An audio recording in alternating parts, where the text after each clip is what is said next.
It's back-to-back titles for the Heat. The 2013 NBA championship resides once again in Miami.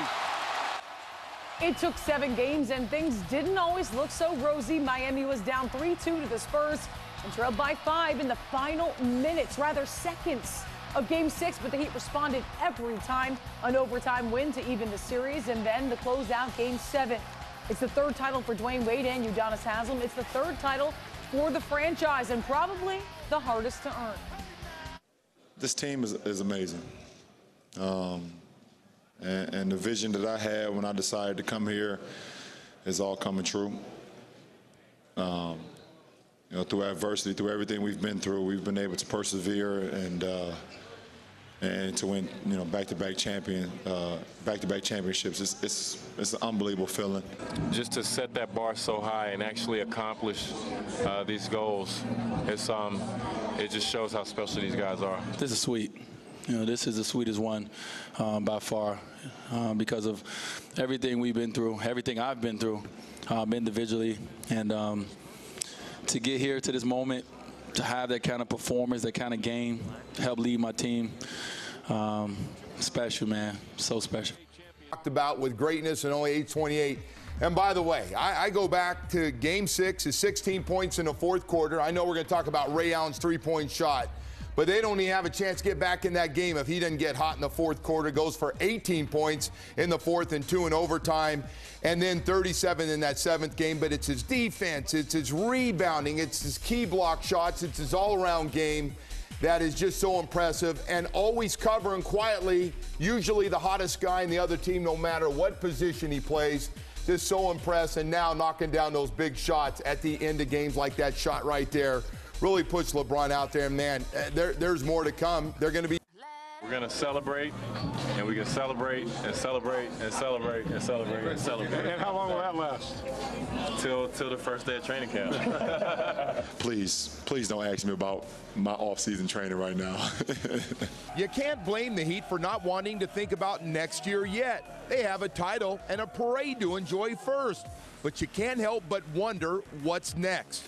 All of the big three are under contract, and as far as talk of breaking them up, Pat Riley said they'll play together as long as they want to, and it seems just fine with them. We are excited about the future of this organization. You know, we are still a good team, and we're going to do everything we can to make sure that we can stay competitive. And adding a guy like Ray Allen, adding a guy like Birdman, you know, this organization doesn't rest. We'll be back next year again, looking to do it again. So after the celebration, the first order of business is rest. The playoffs were grueling and everybody took a beating, especially Dwayne Wade's troublesome knees. Obviously, it'll be a few treatments that me and Doc will talk about, but it won't be surgery, treatments, I hope. And a lot of rest is going to be key. As much as I love working out and as much as I love getting better, at this point I think the smartest thing to do is to rest my body. For LeBron, the mental and physical break will also be very welcome. Nobody's been in the crosshairs more than him.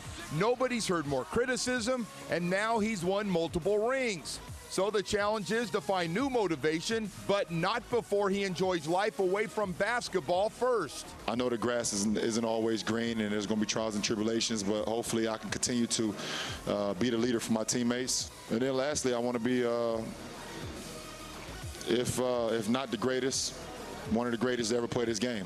I got a wedding coming up with my beautiful fiance, and it will be an unbelievable wedding now that we've won. I'm going to sign off with that, and I will see you guys when I see you guys, and please continue to motivate me. I need you guys. Thank you. Continues to rip Chris Bosh, and I know he didn't score any points. You know, he's got the most unique situation of everybody because he's getting what's left over from Dwayne Wade and LeBron James trying to fit in. I think it's been harder on him to fit in with his team than anybody else in his style of play, from what he was with Toronto to what he's been. But he's valuable. He can have big games. He's had some tough matchups. He didn't play his greatest basketball in a couple of finals games, but he is not going anywhere. He came in. They're going to keep the big three together. I will guarantee that. I would be shocked to see him. And if they do want to get rid of Chris Bosh, there'd be a lot of teams. He's not even 30 years old yet. That would be really interesting in having Bosh's services at 6'11". And a lot of nights, a 20-8, 20-9 guy playing on there. Anderson, the impact that he had on this team, what were your impressions of him and his postseason run? Well, his popularity, I don't know if I've ever seen anything like it. Right behind Dwayne Wade and LeBron James, when he came in the game, it got really loud. Chris Anderson, the Birdman, was instant energy, great offensive rebounding. You sense it. The guys love playing with him, including LeBron James, which is important.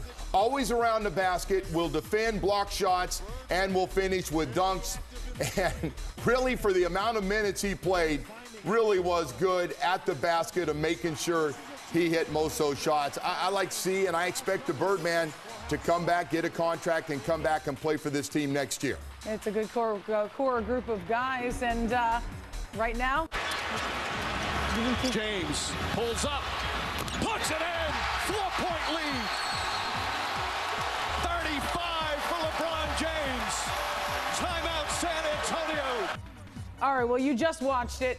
This shot right there, the championship clincher, LeBron James pulling up and hitting that jumper that put Miami up 4 and closed out the Spurs. James finished Game 7 with 37 points in the Series MVP trophy. He also earns our Simply Healthcare play.